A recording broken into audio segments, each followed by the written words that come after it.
नमस्कार, आप देख रहे हैं आगाज टाइम। मैं हूं आपके साथ सुहानी सिंह और वक्त हो चुका उत्तर प्रदेश उत्तराखंड की बड़ी खबरों का। नजर डालते हैं खास खबर बहराइच से, जहां पर बहराइच में दही बेचने वाले का शर्मनाक हरकत वीडियो वायरल हो रहा है। बर्तन से पहले शराब पी फिर उसी में दही नापकर बेचता दिखा दुकानदार। की नानपारा बजरंगिया बताया जा रहा है। मामला लोगों में भारी आक्रोश देखा गया। वायरल वीडियो देखकर ग्राहकों में गुस्सा, कार्रवाई की मांग तेज हुई। वही बता दें खाद्य स्वच्छता पर उठे सवाल, स्थानीय लोगों ने जांच की मांग की है। सोशल मीडिया पर वीडियो फैलते ही प्रशासन ने सख्त कदम उठाने की अपील की है।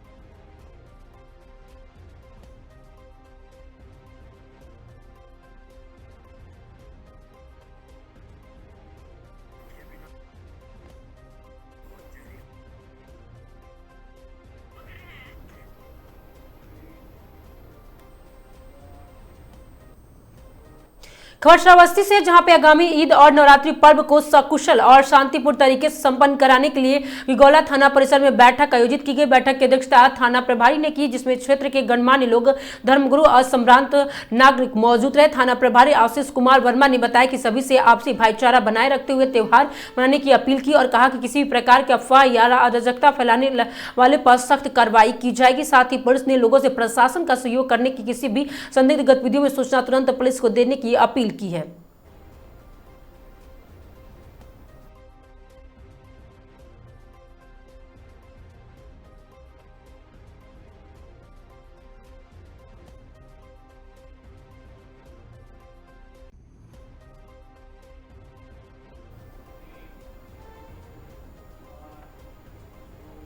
खबर सोनभद्र से, जहां पे अब की एनटीपीसी शक्तिनगर परियोजना में मजदूरों की हड़ताल। जी हां, एनटीपीसी की शक्तिनगर विद्युत परियोजना में मजदूरों ने काम बंद कर दिया है, विरोध प्रदर्शन शुरू कर दिया। वहीं मजदूरों का आरोप है कि रोज 12 घंटे काम कराया जा रहा है, जबकि भुगतान सिर्फ 8 घंटे का किया जाता है। सुबह करीब 10 बजे से स्टेज 3 में अगर की बीएचईएल की कंपनी के अधीन काम करने वाले श्रमिक हड़ताल पर बैठे हो गए और नारेबाजी शुरू कर दी। सूचना मिलने पर परियोजना प्रबंधन और सुरक्षा कर्मी मौके पर पहुंचे। मजदूरों से बातचीत कर स्थिति कराने का प्रयास भी किया जा रहा है। मजदूरों का आरोप है कि कई बार प्रबंधन से शिकायत करने के बावजूद कोई ठोस समाधान नहीं निकाला गया है। विरोध प्रदर्शन के दौरान मजदूरों ने नारेबाजी करते हुए अपनी मांगों को जल्द पूरा करने की मांग की है। मजदूरों ने साफ कहा है कि जब तक उनकी मांग पर कार्रवाई नहीं होती तब तक आंदोलन जारी रहेगा। सपा नेता ने कहा कि कंपनी 12 घंटे के काम की एवज में 8 घंटे की मजदूरी देती है और वही कंपनी तानाशाही पर उतारू है, जो कि मजदूर अपने साथ शोषण की आवाज उठाते हुए उन्हें कार्य से निकाल दिया जाता है। क्या नाम है आपका और इस समय आप एनटीपीसी बीएचईएल गेट के पास मौजूद हैं, क्या मामला है? देखिए, मुकेश सिंह नाम मैं समाजवादी पार्टी का प्रदेश सचिव मजदूर सभा से हूँ। आज पीछे देख रहे हैं सैकड़ों मजदूर एनटीपीसी सिंगरौली में जो कार्यरत थर्ड स्टेज का काम कर रही बीएचईएल कंपनी।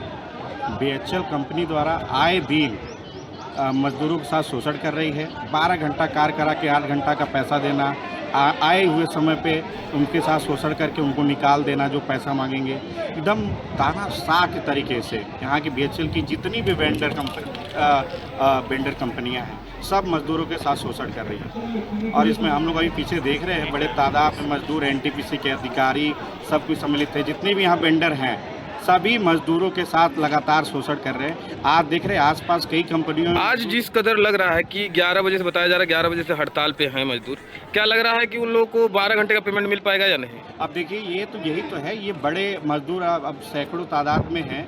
ये आज ये रुकने वाला नहीं है। आज ये चिंगारियाँ लगी हैं।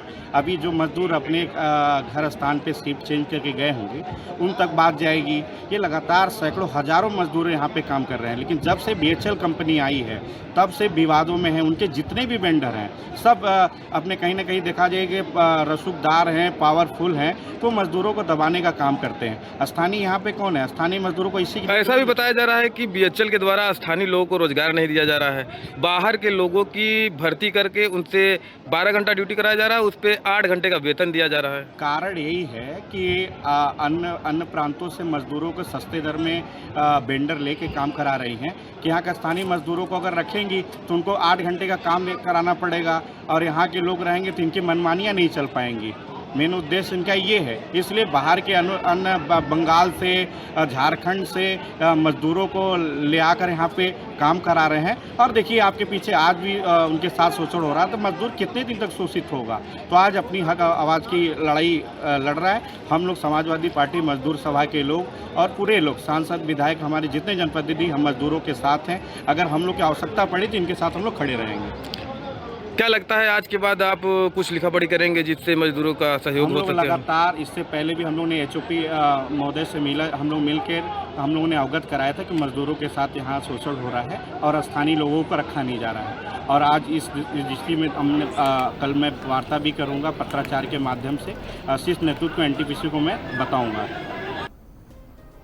खबर हरदोई से, जहां पेड़ छुट्टा गोवंश की संदिग्ध मौत से गांव में हड़कंप और 2 लोगों पर भाला मारकर हत्या का आरोप लगा है। हरदोई जनपद के कासिमपुर थाना क्षेत्र में गौसंग कस्बे में एक छुट्टा गोवंश की संदिग्ध परिस्थितियों में मौत होने से ग्रामीण में आक्रोश फैल गया। ग्रामीणों ने गांव के ही 2 लोगों पर भाला मारकर गोवंश की हत्या करने का गंभीर आरोप लगाया है। बताया जा रहा है कि घटना की जानकारी मिलते ही आसपास के कई ग्रामीण मौके पर इकट्ठा हो गए। ग्रामीणों का आरोप है कि गोवंश को जानबूझकर भाला मारकर घायल किया गया, जिससे उसकी मौत हो गई। इस घटना से गांव में भारी नाराजगी देखने को मिल रही है। मामले को लेकर कई ग्रामीणों ने एकजुट होकर कासिमपुर थाने में प्रार्थना पत्र दिया। ग्रामीणों ने पुलिस से मांग की है कि मृत गौवंश को पोस्टमार्टम कराया जाए ताकि मौत की सही कारणों का पता चल सके और दोषियों के खिलाफ सख्त कार्रवाई की जाए। ग्रामीणों का कहना है कि अगर मामले की निष्पक्ष जांच नहीं हो तो आगे भी आवाज उठाने की मजबूर होंगे। वहीं पुलिस का कहना है कि प्रार्थना पत्र के आधार पर मामले की जांच की जा रही है और पोस्टमार्टम रिपोर्ट आने के बाद आगे की विधिक कार्रवाई भी की जाएगी।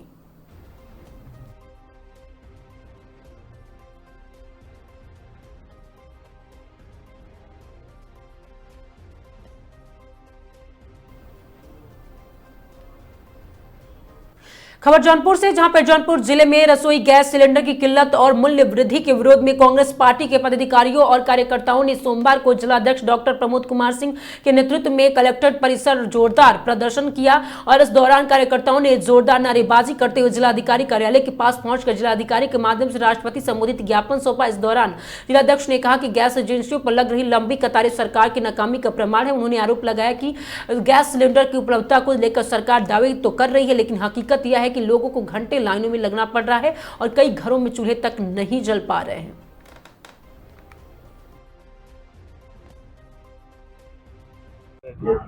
जौनपुर जिले के अंदर 21 ब्लॉक है। 21 ब्लॉकों में गैस सिलेंडर नहीं मिल रहा है। जनता त्रस्त है। 3-3, 4-4 दिनों से अपने खाली सिलेंडर को लेकर के जिस तरीके से इस गर्मी में रोडों पर बैठे रहते हैं सुबह से लेकर शाम तक, और शाम को पता चलता है गाड़ी नहीं आई। और यहाँ तक सूचना मिला है कि कुछ ब्लॉकों के अंदर कुछ एजेंसी में गैसों को ब्लैक कर दिया जाता है और जनता को नहीं मिल पा रहा है, जिसके विरोध में जौनपुर कांग्रेस, शहर कांग्रेस के सभी नेतागण महामहिम महोदय के राष्ट्रपति के नाम एक ज्ञापन दिया जा रहा है ताकि गैस सिलेंडर के प्रति जिस तरीके से अफरा तफरी मचा हुआ, जिस तरीके से पूंजीपतियों के हाथ में ये बांध करके रख दिया गया है और जनता को गैस सिलेंडर नहीं मिल रहा है और ब्लैक में सिलेंडर को बेचा जा रहा है। 900 कुछ रुपयों के सिलेंडर को 1600, 1800, 2000 में बेचा जा रहा है और सुबह से शाम तक गरीब जनता, महिलाओं के साथ बच्चे लोग, युवा लोग जा करके इस गर्मी में लाइन लगाकर बैठे हुए हैं। मैंने 21 ब्लॉकों का सर्वे किया। हमारे ब्लॉक अध्यक्ष, हमारे माननीय, हमारे जिले के नेतागण ब्लॉकों में जा जाकर के एजेंसियों में देखा कितनी भीड़ है। सुबह 7 बजे से लाइन लगा, शाम को गाड़ी नहीं आई, नहीं मिलेगा, लोग आ गए थे, वो लोग वापस जाते हैं। इस तरीके की जो गंदी हरकत हमारे पूंजीपति लोग कर रहे हैं। सरकार एक तरफ कहते हैं गैस की कोई कमी नहीं है, पर आप देख सकते हैं जिले के तमाम ब्लॉकों में जो एजेंसी HP का हो चाहे इंडियन का हो, वहां पर किस तरीके से भीड़ लगा। ये भीड़ आखिर क्यों, किसके लिए? OTP के नाम पर OTP नहीं जा रहा है, 4-5 दिनों पे OTP आ रहा है और फोन इंगेज जा रहा है। अगर OTP मिल भी जा रहा है, बुलाया जा रहा है, आप इस दिन आइए आपको मिलेगा, लेकिन वहां जाकर के सुबह से शाम तक आम जनता लोग बैठे रहते हैं, नहीं मिल पाता है। आंखों में आंसू लेकर के वापस आ रहे हैं। यहाँ तक कि गांव के अंदर खाना बनाना मुश्किल सा हो गया है। घरों से सिलेंडर गायब है, देश से नरेंद्र गायब है। ये हम लोगों का दर्द है। ये महामहिम राष्ट्रपति के नाम ज्ञापन देना सुनिश्चित किया गया है। हम लोग इस संबंध में यहाँ पर एकत्रित हुए हैं। जय हिंद। खबर महोबा से, जहां पे महोबा में किसानों की समस्याओं को लेकर भारतीय किसान यूनियन ने हुंकार भरी। जिलाध्यक्ष राम खिलावन शुक्ला के नेतृत्व में किसानों ने तहसील परिसर में जोरदार धरना प्रदर्शन किया और उप जिलाधिकारी को 6 सूत्रीय ज्ञापन सौंपा। किसानों ने बिजली आपूर्ति के समय में बदलाव और मनरेगा कार्यों को फिर से शुरू करने जैसी महत्वपूर्ण मांगों को प्रशासन के सामने रखी है। महोबा में अन्नदाताओं की विभिन्न समस्याओं को लेकर सोमवार भारतीय किसान यूनियन के बैनर तले किसानों ने की सदर तहसील में प्रदर्शन किया। यूनियन के जिलाध्यक्ष राम खिलावन शुक्ला की अगुवाई में एकजुट हुए हैं और किसानों ने अपनी 6 सूत्रीय मांगों को ज्ञापन उप जिलाधिकारी को सौंपा है। किसान की सबसे प्रमुख मांग विद्युत आपूर्ति को लेकर वर्तमान में किसानों को सिंचाई के लिए रात में बिजली दी जा रही है, जिससे किसान खेतों की सिंचाई नहीं कर पा रहे। जंगली जानवरों के खतरे से बीच खेतों की रखवाली करना जानलेवा साबित हो रहा है। किसानों की मांग है कि बिजली की सप्लाई रात के बजाय दिन में सुनिश्चित की जाए। इसके अलावा ग्राम दमौरा में नए विद्युत पोल लगवाने की मांग उठाई गई है ताकि किसान अपने निजी यूट्यूबल लगवाकर फसलों की सिंचाई कर सके। और ज्ञापन सरकार की हर घर नल योजना की जमीनी हकीकत पर भी सवाल उठाए गए। किसानों का आरोप है कि पाइपलाइन बिछने के बावजूद अभी तक कई गांवों तक पानी नहीं पहुंच पा रहा है।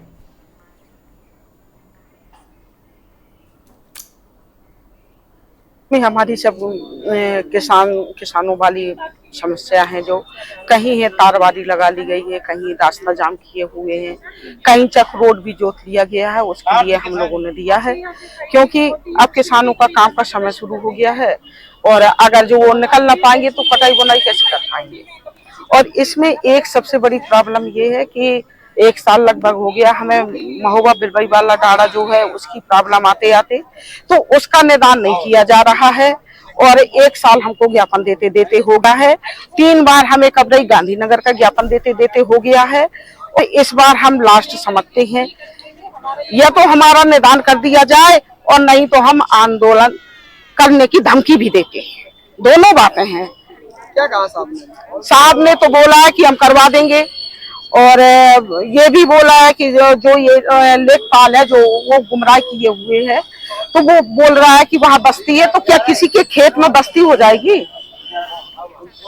हम तो सरकार से ये पूछते हैं उसके खेत में जब बस्ती हो जाएगी, बस्ती जहाँ है बस्ती वहाँ पे है और उस खेत में कोई बस्ती नहीं है, उसकी तारबादी निकाल ली गई है, नालियों का पानी डाल दिया गया है और नगर पंचायत ने वहाँ पे मिट्टी भी डाल दी है। तो आज हमारे 2-3 सेक्टर चक्रोट थे, किसानी का समय चल रहा है, सेक्टर चक्रोट जाम है, किसी कहीं तो मिल करके लोग किसी खेत से रास्ता बना रहे हैं। ये सारी चीजें लेकर के हमने 7 बिंदु जो है एसडीएम महोदय को दिया है और उनसे समय लिया प्राथमिकता से बहुत जल्द हमारे किसानों के कार्य पूरे हो। अगर नहीं होते तो हम लोग यहीं पर धरना देंगे। क्या कहा साहब ने? साहब ने आश्वासन दिया है, लेखपालों को बुलाया है, जो जहाँ के संबंधित मामले हैं वहाँ लेखपाल को बुलाया, उन्हें तत्काल निदान का आश्वासन दिया है। उन्होंने कहा तत्काल आपको 1-2 दिन के अंदर सभी मामले निदान।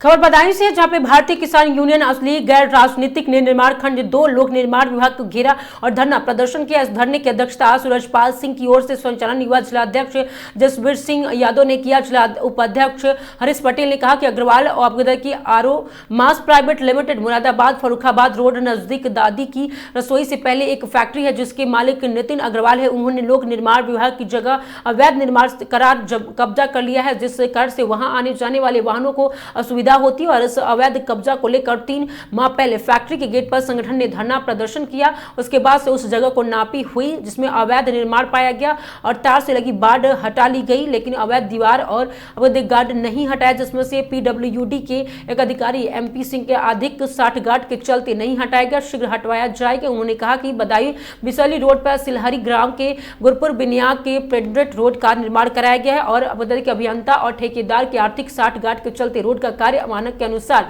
सही नहीं हुआ। रोड के खड़े नहीं भरे गए और बजरी उखड़ गई, जिसके जांच करवाकर और अभियंता और ठेकेदार खिलाफ कार्रवाई की जाए और टूटे हुए रोड की मरम्मत कराई जाए। जिला कोषाध्यक्ष हरवंश पटेल ने कहा कि बदायूं बिसौली मार्ग से एक रोड कुनार और की बारातीदार तक ज्यादा 3 माह पहले रोड तोड़ दिया गया था, लेकिन 3 माह के बाद भी अभी तक रोड बनाने का कार्य आरंभ नहीं कराया गया, जिससे कुनार और बारातीदार के निवासियों ने परेशानियों का सामना करना पड़ा और पैदल 2 पहिया वाहनों और आवागमन में बहुत मुश्किल हो पा रहा है। सड़क का निर्माण मानक ने कराया। जिला अध्यक्ष केपीएस राठौर ने कहा कि दातागंज रोड में नए भट्टे से ग्राम मसलाई की रोड रखी है और इसका निर्माण कार्य मानक से जल्द कराया जाएगा। जिला अध्यक्ष ने कहा कि बरेली मथुरा रोड बड़ी जातर से आगे चंद्रिका देवी इंटर कॉलेज के पास लोक निर्माण विभाग की जमीन पर सड़क के किनारे दुकान का अवैध निर्माण, लोक निर्माण के अवर अभियंता, बनियामती क्षेत्र के अवर अभियंता दुकान और मालिकों की आर्थिक साठगांठ के चलते दुकानों को अवैध निर्माण करा दिया गया। जांच करके तीनों खिलाफ उचित कार्रवाई की जाएगी और सरकारी जगह को भू माफियाओं से मुक्त कराया जाएगा। अगर यह कार्य 10 दिनों के अंदर नहीं कराया जाता है तो संगठन जिला मुख्यालय पर अनिश्चितकालीन धरना करने का बाध्य रहेगा और इस धरने के दौरान किसी तरह की कोई अप्रिय घटना घटती है तो इसकी पूर्ण जिम्मेदारी लोक निर्माण विभाग और प्रशासनिक अधिकारी की होगी। निम्नलिखित अधिकारियों ने अपनी सहभागिता दिखाई और हरीश पटेल और वंश पटेल, जसबीर यादव, एडवोकेट पूनम गुप्ता, प्रताप सिंह, राजेश पटेल और पप्पू मौर्य, कमल गुप्ता, मुनेन्द्र पटेल और ऋषिपाल सिंह, सूर्य प्रताप यादव और सैयद मोहम्मद तारिक, वशुद गदमी, अंसारी नवीन यादव, सूरजपाल और साथ में पुष्पेंद्र यादव, परमेश्वर, मुकेश शर्मा, विपिन महेश्वरी आदि लोग मौजूद रहे।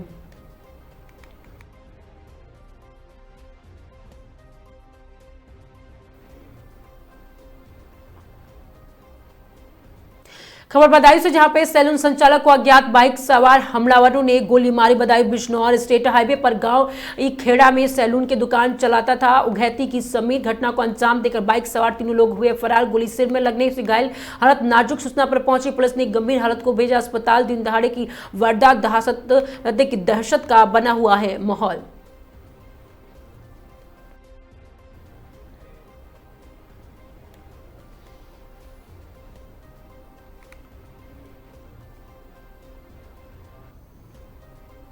खबर जौनपुर से, जहां पे जौनपुर जिले से बड़ी खबर आ रही, जहां पे आपको देखिए फरीदाबाद कस्बे में संचालित प्राथमिक विद्यालय में बिजली का 19,000 रुपए बकाया होने के कारण विभाग द्वारा बिजली का कनेक्शन काट दिया, जिसके बाद विद्यालय में शिक्षा प्राप्ति कर रहे नौनिहाल बच्चे गर्मी और पानी के लिए बेहाल हो गए हैं और इधर उधर भटकने लगे। प्रशासन की उदासीनता के विरोध में बच्चे थाली लेकर प्रदर्शन भी किया, जिसका फोटो सोशल मीडिया पर तेजी से वायरल हो रहा है। बच्चों की स्थिति का भांपते हुए विद्यालय की प्रधानाध्यापक को छाया सिंह ने नगर पंचायत अध्यक्ष से बात की और एक टैंकर पानी मंगवाने के साथ साथ अपनी तरफ से आरओ का पानी मंगवाकर नौनिहालों को पानी पिलाया। आपको बता दें कि 17 मार्च से बच्चों की परीक्षा होने हैं और बच्चे स्कूल में बिना बिजली पानी के कैसे रहेंगे। बहरहाल विद्यालय की प्रधानाध्यापक ने विभाग के उच्च अधिकारियों को पूरे मामले का अवगत करा दिया है।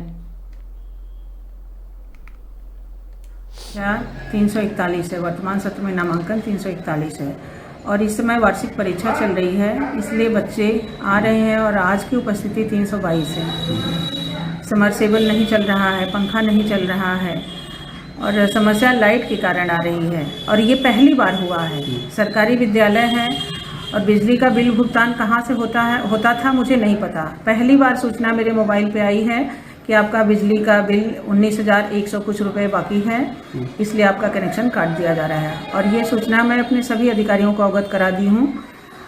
मुझे सूचना मिल रही कि 1 घंटे में बिजली सही कर दिया जाएगा, लेकिन अभी तक कुछ हुआ नहीं है। कितने दिनों से ये समस्या आपकी? ये सैटरडे से है सर, शनिवार से 14 तारीख से। तो अभी वर्तमान में आज क्या समस्याएं आई? बच्चे सर बच्चों को पानी पिलाने में बहुत समस्या हो रही थी। एक हैंड पाइप है, उससे भी पानी कम आ रहा है। बुलाए थे मिस्त्री को, फिर हमने उनको वापस कर दिया कि आप 3 बजे के बाद आइए, नहीं तो बहुत ज़्यादा दिक्कत हो जाएगी। और टैंकर से पानी चेयरमैन को सूचित की तो वो एक टैंकर पानी भेजे हैं, जिससे बच्चों को खाना बना है और बच्चे पानी पिए हैं। पठन पाठन कार्य में भी पठन पाठन कार्य में इतने बच्चे 60-60 62 बच्चे एक क्लास में बैठे हुए हैं, तो बहुत ज़्यादा गर्मी हो रही है, उमस हो रही है, बच्चे परेशान हैं। ये नल कब से खराब है आपका?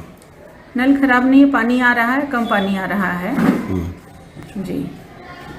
आपका परिचय में? मैं प्रधानाध्यापिका छाया सिंह, प्राथमिक विद्यालय। खबर सीतापुर से, जहां पर ट्रैक्टर ट्रॉली पलटने से 2 किसानों की दर्दनाक हुई मौत। और यूपी के सीतापुर से बड़ी खबर है। सड़क हादसे में गन्ना बेचकर लौट रहे 2 किसानों की सड़क हादसे में दर्दनाक मौत हो गई। हादसा तब हुआ जब रामगढ़ चीनी मिल से गन्ना तौलकर दोनों किसान ट्रैक्टर से सिधौली मिश्रिक के रास्ते अपने घर जा रहे थे। अचानक ट्रैक्टर ट्रॉली अनियंत्रित होकर पलट गया। हादसे में आपको देखिए राला मऊ निवासी प्रदीप तथा राजेंद्र प्रसाद को घटनास्थल पर ही दर्दनाक मौत हो गई। सूचना पर पुलिस ने दोनों शव को पोस्टमार्टम के लिए भेज दिया। उधर परिवारी जनों को कोहराम मचा हुआ है और घटना सदन थाना क्षेत्र की बताई जा रही है।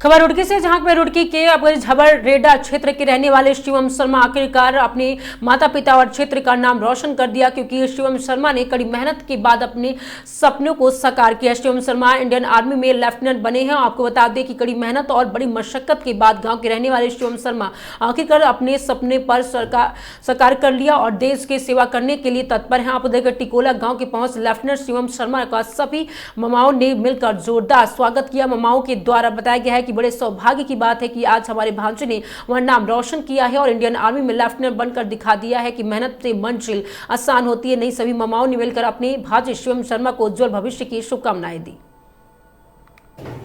सबसे बड़ी दिक्कत यही है कि हमारे पास अपॉर्चुनिटीज तो हैं, लेकिन उनको कैसे हासिल करना है, कैसे उनको बुलाना है टाइम से, वो नहीं रास्ता मिल पाता है। जैसे मेरा ही केस ले लो, मैं भी एक गांव से रहने वाला था।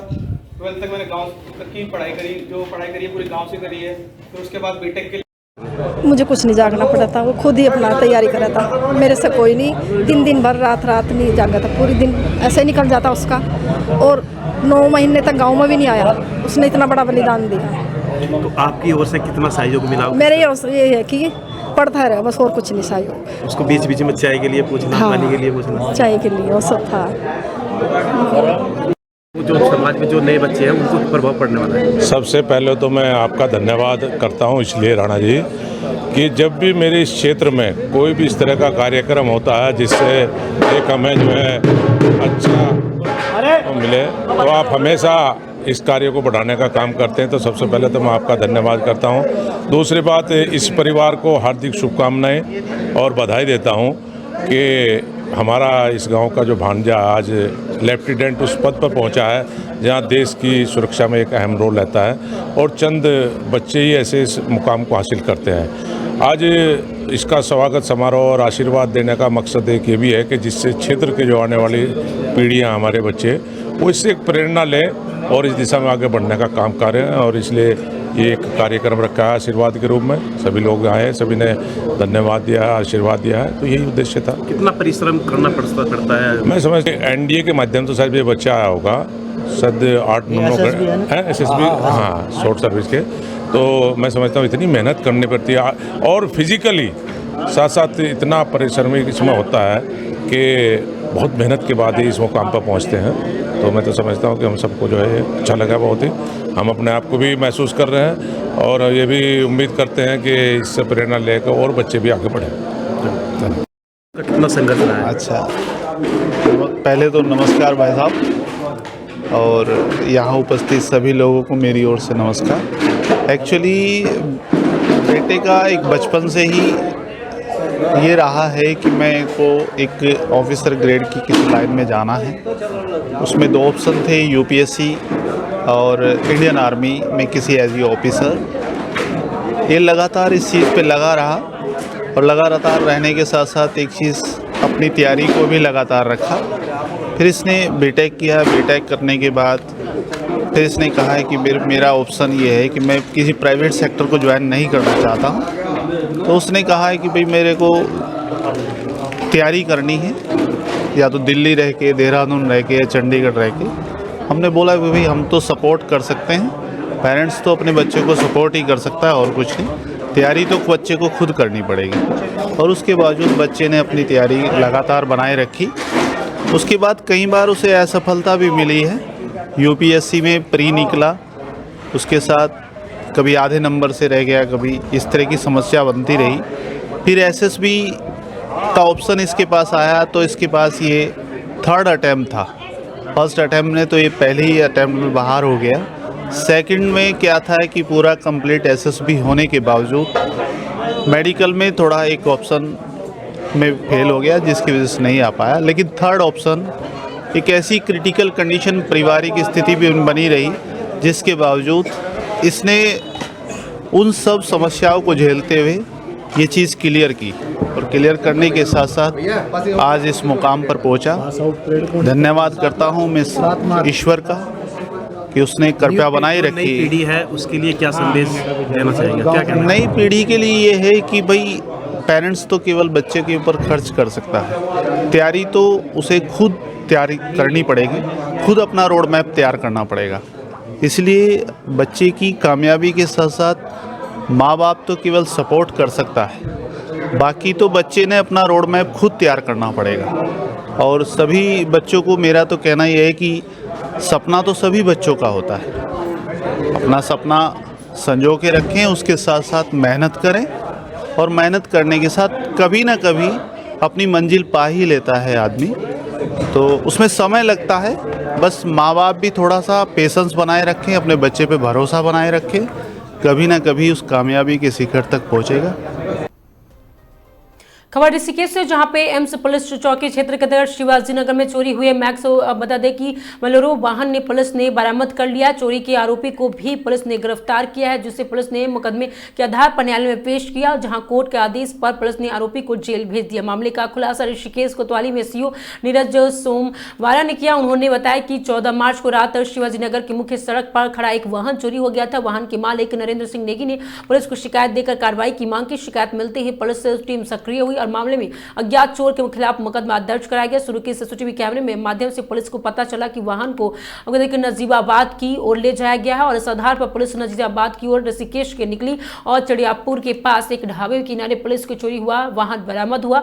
वाहन के अंदर की सागर थापा निवासी रोशनाबाद हरिद्वार भी मिला, जिसे पूछताछ में वाहन को चोरी करने का जुर्म कबूल किया। आरोपी ने पुलिस की पूछताछ में उगला कि वह नशे की आदी है और नशे की लत को पूरा करने के लिए उसने वाहन का चोरी किया, जिसे वो उत्तर प्रदेश में ले जाकर बेचने के फिराक में था। सीओ ने कोतवाल कैलाश चंद्र भट्ट और वरिष्ठ उप निरीक्षक भरत सिंह रावत, देवेंद्र सिंह पवार, राजकुमार और अन्य पुलिस टीम को यहां खुलासा करने की शाबाशी भी दी गई। वहीं दूसरी ओर राष्ट्रीय जनता पार्टी के अध्यक्ष सुरेंद्र सिंह नेगी ने भी इस खुलासे के लिए पुलिस टीम को सम्मानित करने और बता दें कि इनाम के तौर पर 1100 रुपए की घोषणा भी की है।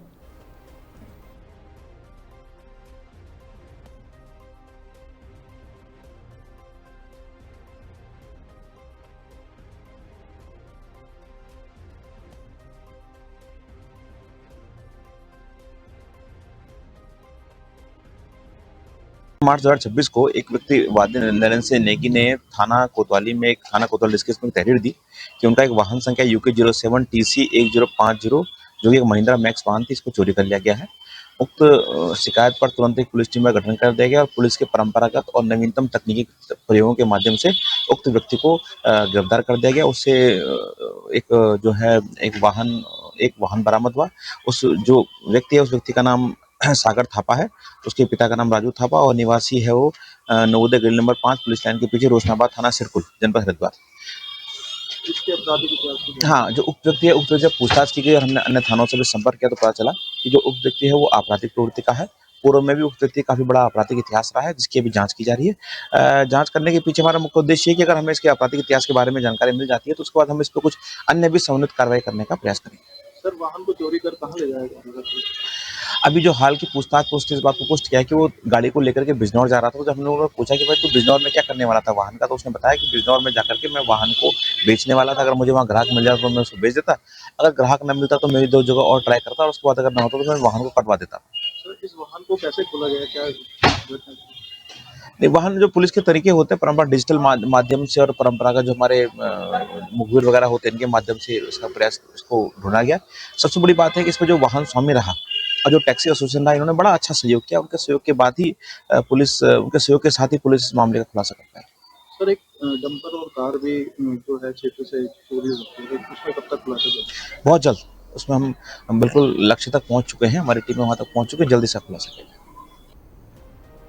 खबर गया बिहार से, जहां पे जिले के बाराचट्टी प्रखंड के ग्राम बीबी पेस्टा स्थित खेल मैदान में आयोजित 9 दिवसीय श्रीमद् भागवत कथा के 9वें दिन सोमवार सुबह हवन पूजन के साथ दोपहर में संध्या तक प्रसाद वितरण और भंडारे की श्रद्धालुओं की भारी भीड़ उमड़ी। और कथावाचक आचार्य पंडित बलराम शास्त्री ने कहा कि श्रीमद् भागवत कथा के सुनने में मनुष्य के जीवन में आध्यात्मिक परिवर्तन आता है और भक्ति का मार्ग प्रशस्त होता है। उन्होंने कहा कि कथा सुनने वाले श्रद्धालुओं को संयम और सात्विक जीवन अपनाना चाहिए तथा कथा के दौरान एक समय फलाहार और भगवान की भक्ति में ये मन लगाना श्रीमद् चाहिए। भागवत आचार्य ने कथा बताया कि पाठ श्रीमद् भागवत महापुराण में 18,000 श्लोक और 333 अध्याय है, जिसमें भक्ति और धर्म का संदेश निहित है। उन्हें राजा परीक्षित के प्रसंग का उल्लेख करते हुए श्रद्धालुओं को एकाग्रचित होकर कथा सुनने की प्रेरणा दी और इस दौरान यज्ञ के 6 नियमों की भी जानकारी दी।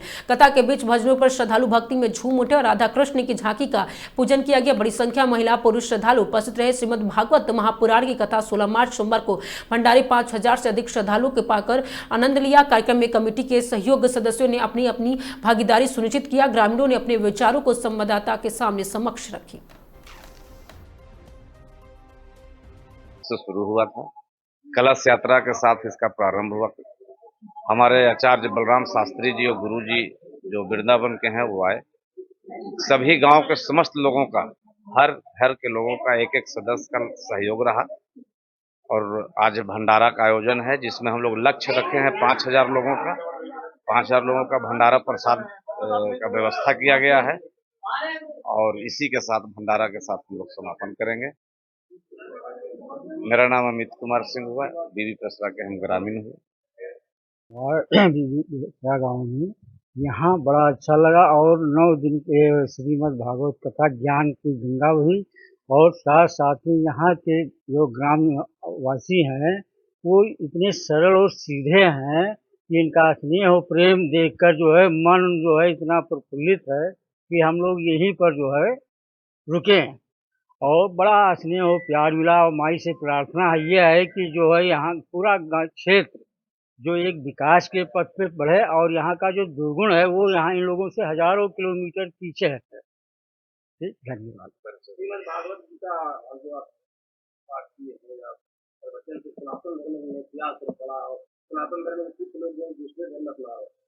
नहीं, उसमें देखिए हम जो कुछ लोग हमारे ही लोग हम लोगों के बीच के ही लोग जो हैं हम सीधे साधे लोगों को भ्रमित करते हैं और सनातन जो है आज भी अपने स्थान पर है और कल भी रहेगा। अब हम लोगों में थोड़ा कमी है हमारे समाज में संस्कार और संस्कृति, इसको जब हम अपने आप प्रयोग करेंगे ना, जैसे अपने परिवार पर जो है संस्कार का प्रभाव पड़ेगा और संस्कृति का वो होगा, तब ये सनातन हमारा जो है बट वृक्ष की तरह से कल भी था, आज भी रहे और कल भी रहेगा। इसमें हमें सबसे पहले श्री राम शर्मा जी ने बहुत पहले लिखा है कि हम सुधरेंगे जग सुधरेगा। तो आज सनातन की स्थिति यह है कि हम लोग जग को सुधारने में लगे हैं, अपने आप पर ध्यान नहीं देते हैं। दुनिया क्या कर रही है उसे नहीं, हम अपने संस्कार और संस्कृति अपने परिवार में सारे सिस्टम अपने बच्चों पर जो है जो शिक्षा प्राणी है, साथ साथ में जो हमारी धार्मिक चीज़ें हैं उनको भी बताना है उनको कि ये हमारा ये धर्म है, ये हमारा देवी देवता है, इससे इस तरह से भी है, तो उसका प्रभाव बच्चों के ऊपर पड़ेगा। उससे हम आने वाली पीढ़ी जो है बहुत मजबूत होगी और सनातन मजबूत होगा। मेरा नाम है सत्य साधक ब्रजेंद्र कुमार पांडे गुरुजी और मैं पीताम्बरा का जो है एक उपासक या माई का जो है दास हूँ। तो बहुत अच्छा, सब लोग जेंट्स भी, माँ भी, बहन भी, बेटी भी, बेटियां भी, बच्चों भी बहुत शौक श्रद्धा से सुने, बहुत आनंद लिए, बहुत अच्छा लगा। राधे राधे, भगवान की कृपा करे, ऐसी फिर साल आएंगे तो सब लोग कराएंगे, सब खुशी खुशी करेंगे। अब ब्यास जी हमारे मथुरा के थे और हम लोग के हम पहचान के थे, हम बुलाए थे और हम लोग मनो भार लेके मतलब कि सभी गांव मिल के करवाए किए। परिचय, मेरा नाम कांति देवी, मैं मथुरा में बड़ा दिन से रहे थे और हमारे बच्चे बचपन से सुने थे, तो हमारे बच्चन को श्रद्धा था कि गांव ने बात रखेंगे और गांव के लोग सभी लोग से, अपना चाचा से, ताऊ से, भाई से, सभी लोग से कह के अपना काम श्रद्धा था। बोलिए वृंदावन बिहारी लाल की। अखंड ब्रह्मांड नायक भगवान श्री बालकृष्णाल की प्रतिमूर्ति श्रीमद् भागवत की विशेष कृपा समस्त बीवी पेशरा निवासी भक्तगणों पर हुई है और सभी भक्तों ने मिलजुल करके और बीवी पेशरा में ये श्रीमद् भागवत ज्ञान यज्ञ रखा। भगवान बांके बिहारी समस्त ग्रामवासी भक्तों पर विशेष कृपा करे। और ये कथा 8 तारीख से रखी गई और 16 तारीख को इसका जो है पूर्णाहुति हुई है। भगवान सबके ऊपर कृपा करें और ऐसे ही मंगल कार्य समस्त ग्रामवासी भक्तों के द्वारा करवाते रहें, ऐसी शुभकामना है और सदा आशीर्वाद है समस्त भक्तगणों के लिए। मैं बलराम शास्त्री, हम श्री वृंदावन धाम में अपना निवास है और श्रीमद् भागवत कथा के लिए समस्त बीवी पेशा निवासी भक्तगणों ने आमंत्रित किया, तो यहाँ पर आए और जो भी अपनी टूटी फूटी वाणी से भगवान नाम गुणगान गा सके वो गाया। और भगवान से यही प्रार्थना है कि सभी प्रसन्न रहें, मस्त रहें, व्यस्त रहें। और ये बांके बिहारी।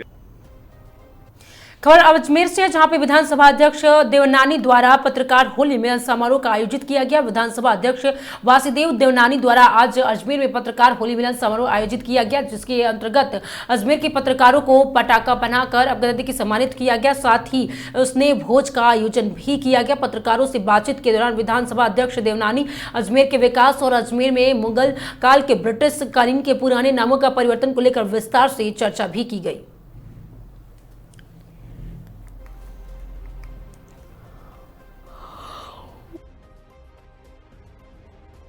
मुख्यमंत्री जी को धन्यवाद भी देता हूँ, आभार व्यक्त करता हूँ। उसमें एक जब भी अजमेर वासी तारागढ़ को याद करते थे तो तारागढ़ एक ऐतिहासिक स्थल रहा, लेकिन पिछले कई वर्षों से वो उपेक्षित भी रहा है। इस नाते उसको वापस एक ऐतिहासिक स्थल बदलने, पर्यटन स्थल बनाने के लिए पहली बार विधानसभा में माननीय मुख्यमंत्री जी ने अपने बजट में घोषणा की है। तो यह लगता है लगभग उस पर हम 20 करोड़ रुपए से अधिक उसे व्यय हो। दूसरा ऐतिहासिक घोषणा विधेयक जो आया वो हमारे यहाँ 38 वर्षों के बाद बनने वाली आयुर्वेद प्राकृतिक योग विश्वविद्यालय, क्यों बाकी सारे संभाग केंद्रों में 3-3, 4-4 यूनिवर्सिटियाँ थी, अजमेर एकमात्र संभाग था जिसको केंद्रीय विश्वविद्यालय को गिना जाए तो तीसरी होगी। यह विश्वविद्यालय शुरू होने से अजमेर का शिक्षा क्षेत्र में मान भी बढ़ेगा। और उसके साथ हम यदि कहें तो अजमेर का सर्किट हाउस काफ़ी समय से आवश्यकताएं बढ़ती जा रही थी।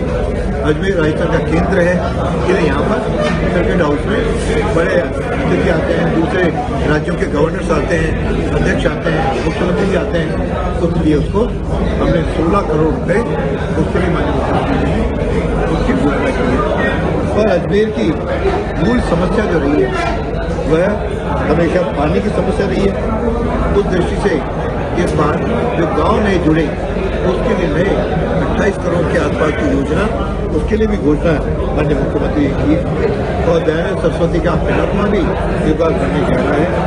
और जो अजमेर को 4 खासियत मिली थी उसे रेवेन्यू बोर्ड भी था। तो रेवेन्यू बोर्ड का जो बिल्डिंग है काफ़ी पुरानी थी। पहली बार एक सरकारी बिल्डिंग को 150 करोड़ रुपए एक साथ आवंटित करें, नया रेवेन्यू बोर्ड का नया भवन भी बनेगा। और जनरल हॉस्पिटल में 14 वार्ड की कमी थी, उसकी घोषणा हुई है। फिर एक अजमेर चूँकि आध्यात्मिक केंद्र भी रहा है, तो आध्यात्मिक स्थल कहते हैं ऐतिहासिक आध्यात्मिक, तो यहाँ पर एक 3 करोड़ की योजना से एक आध्यात्मिक केंद्र भी बनने की माननीय मुख्यमंत्री जी ने घोषणा की है। ड्रेनेज सिस्टम के लिए 200 करोड़ की घोषणा हुई है। फिर अजमेर का जो पानी जो यहाँ पे बरसात का सड़कों में बह होता है उसको भी बाहर लेने के लिए 100 करोड़ रुपए उसकी भी घोषणा हुई है। तो मैं समझता हूँ इस प्रकार अजमेर में हम निरंतर प्रगति करते जा रहे हैं। और केवल एक प्रगति अजमेर तक सीमित न रह करके हमने इसको अपने विधानसभा के अंदर भी। खबर राजस्थान रामगंज मंडी में है और इन दिनों घरेलू गैस सिलेंडरों की किल्लत और मारामारी के बीच प्रशासन ने सख्ती दिखाते हुए कार्रवाई शुरू कर दी है। अब कहते हैं कि इस दौरान एसडीएम ने निर्देश पर तहसीलदार और नगरपालिका के अधिशासी अधिकारी की संयुक्त टीम ने सोमवार को शहर में दुकान पर जांच अभियान चलाया। जांच के दौरान कई दुकानों पर घरेलू गैस सिलेंडरों के व्यावसायिक उपयोग करते हुए पाए जाने पर टीम ने उन्हें जब्त कर लिया। साथ ही संबंधित दुकानदारों को भविष्य में घरेलू गैस सिलेंडर के उपयोग नहीं करने के लिए पाबंद भी किया गया। प्रशासन की यह कार्रवाई फिलहाल जारी है और शहर विभिन्न क्षेत्रों में लगातार निरीक्षण किया जा रहा है। अधिकारियों ने चेतावनी दी है कि यदि कहीं भी घरेलू गैस सिलेंडर का अवैध उपयोग पाया गया तो सख्त कार्रवाई की जाएगी।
खबर कोटा राजस्थान से, जहां पे मेडिकल कॉलेज अस्पताल परिसर में झाड़ियों में मिला ब्लड, अवैध भ्रूण और जानवर नोचते हुए मिले। वहीं अवैध के शहर के न्यू मेडिकल कॉलेज अस्पताल परिसर में सोमवार सुबह झाड़ियों में एक लवारिस भ्रूण मिलने से सनसनी फैल गई। बताया जा रहा है कि पार्किंग जोन के पास झाड़ियों में पड़े भ्रूण को कुत्ते और सुअर इधर उधर घसीटते हुए नजर आए और मौके पर मौजूद लोगों ने जानवरों को भगाकर भ्रूण को छुड़ाया और पुलिस को सूचना दी। महावीर नगर थाने के कांस्टेबल सुरेश कुमार ने बताया कि सुबह करीब 8:30 पर सूचना मिलने पर पुलिस मौके पर पहुंची और भ्रूण को ड्यूटी डॉक्टर से चेक कराया। इसके बाद उसे अस्पताल के मोर्चरी में रखवा गया। जांच से सामने आया कि भ्रूण बालिका पूर्व विकसित था और संभवतः 8 से 10 घंटे पहले है और उसके गर्दन और पैर पर जानवरों द्वारा नोचने का निशान भी मिले हैं। पुलिस आसपास के अस्पताल और नर्सिंग होम के डिलीवरी रिकॉर्ड और सीसीटीवी फुटेज खंगालकर मामले की जांच कर रही है।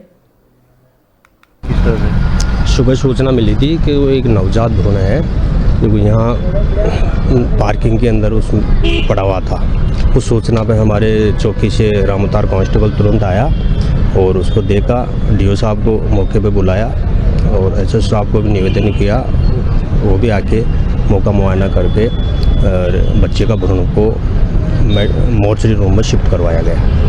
सर पूरा पूर्ण विकसित भ्रूण था, क्योंकि जो कहना है लोगों का कि पूर्ण विकसित भ्रूण था, बच्चे का कोई भ्रूण बताया पूर्ण? हाँ, बच्चे का पूर्ण विकसित भ्रूण था और अभी मोर्चरी में है और उसकी जांच की जा रही है। सर क्या लगता है महिला या छोड़ के गई या फिर? अभी इसकी जांच में सामने आएगी चीज़।